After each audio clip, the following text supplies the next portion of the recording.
Hello everyone, welcome to pharmacovigilance.update. Today's topic is adverse drug reaction, that is ADR. Now we'll see what is ADR. An untoward medical occurrence that may present during treatment with a pharmaceutical product but which does not necessarily have a causal relationship with this treatment.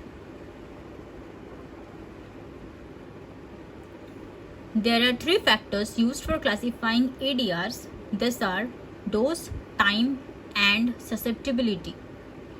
Now we'll see dose. It could be further classified as ADR which occurs at doses below the therapeutic dose, in the therapeutic dose range, or at high doses.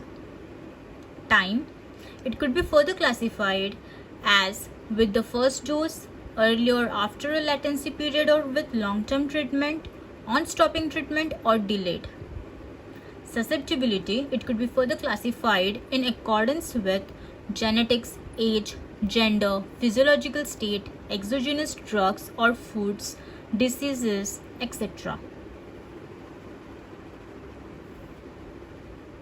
Classification of ADR is based on onset of reaction, severity of reaction, cause of reaction. Now we'll see types of ADR. Type A. It consists of ADRs which are augmented pharmacological effects which are often predictable and dose dependent. For example, hypoglycemia with antidiabetic. Type B. These are the ADRs which are rare and unpredictable. For example, anaphylactic reaction associated with penicillin use. Type C. These are the ADRs which are associated with long-term use of a drug, for example, anti-malarial drugs and ocular toxicity. Type D. These reactions refer to carcinogenic and teratogenic effects, for example, thalidomide during first trimester and phocomelia limb effects. Type E. This is referred to as end of treatment ADR or withdrawal of drug due to another ADR, for example, weight loss and detoxification.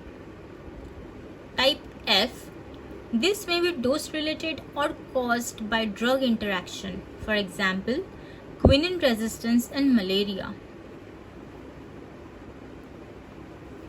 That's it for this video guys. Thank you so much. Please do like, subscribe, share and press the bell icon for more such videos in future. Please do follow me on my Instagram page, that is phvig.update. Thank you.